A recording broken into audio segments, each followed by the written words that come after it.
Bonjour et bienvenue, voici notre tour d'horizon économique, géopolitique et boursier. Nous sommes le jeudi 13 décembre pour comprendre comment tourne la planète finance et lorsqu'elle tourne autour de l'archipel britannique. C'est sur la bourse au quotidien et nulle part ailleurs. Et l'épisode du jour s'intitulera « La tambouille politique au Royaume-Uni, c'est un mai délicat ». Theresa May s'est donc tirée d'affaire. Elle s'était trouvée confrontée mercredi à une motion de défiance qui a été rejetée à une large majorité de 200 voix contre 117. À se demander pourquoi ceux qui ont initié cette motion de défiance n'ont pas mesuré à quel point ils se trouveraient ridiculisés le soir même. Sauf que ça a permis un petit peu de compter les forces. Et avec 110 ou 117 votes contre Theresa May, on voit bien que le Brexit, tel qu'il a été négocié, justement entre Theresa May, l'Europe, Michel Barnier, Jean-Claude Juncker, Angela Merkel, on voit qu'elle va avoir du mal à le faire passer, son projet de Brexit.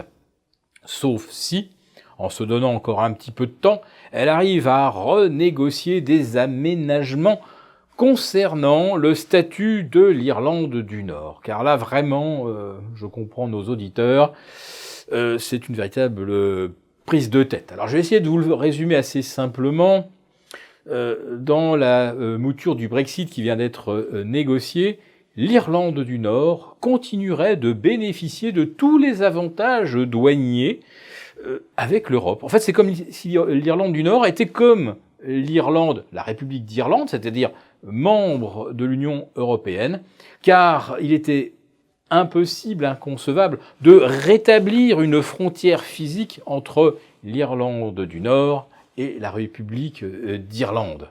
Sauf que, bien sûr, pour le Royaume-Uni, avoir un petit bout, imaginez par exemple la Corse qui ne serait plus vraiment française et qui pourrait négocier d'autres accords commerciaux, bénéficier de d'autres tarifs douaniers que la France continentale, ça paraîtrait bizarre.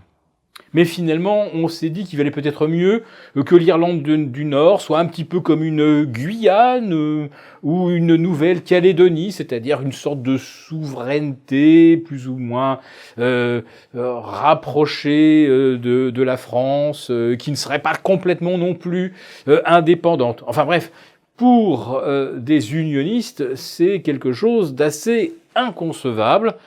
Et l'approbation du Brexit bute toujours sur cette question de l'Irlande du Nord. Mais c'est vrai que là, ça consiste à faire rentrer un carré dans un rond ou réciproquement. C'est très, très compliqué.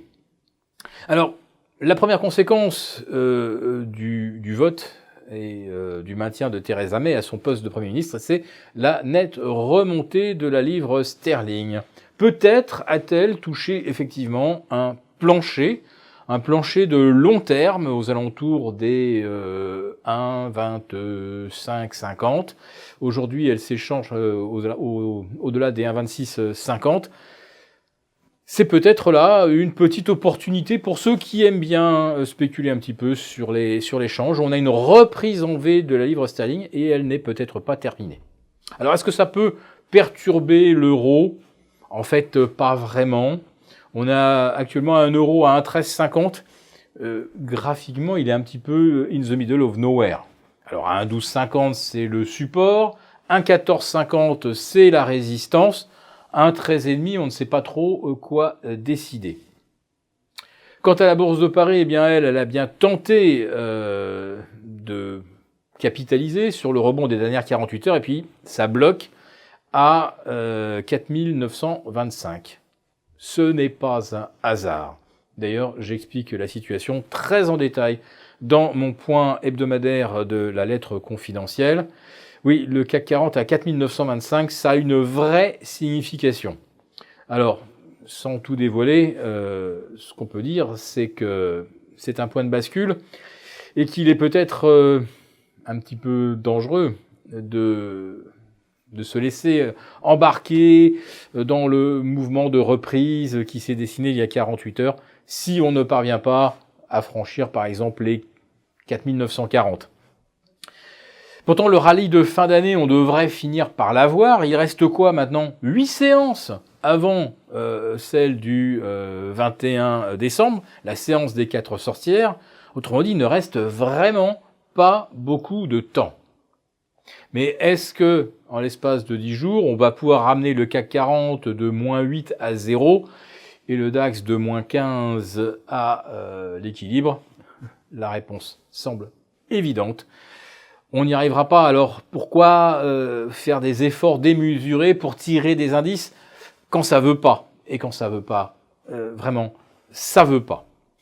Aux États-Unis, on est actuellement sur des niveaux de résistance également, avec peut-être davantage de chances de voir les indices américains grimper d'ici vendredi prochain, tout simplement parce qu'ils iront chercher de l'argent en Asie, en Europe, où ils veulent, et ils essaieront de au moins faire clôturer le S&P, le Dow Jones dans le vert.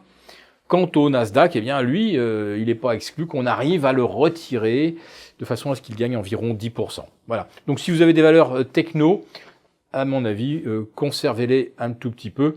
Sur les valeurs cycliques, sur les bancaires, etc., à mon avis, restez très prudent ou carrément à l'écart.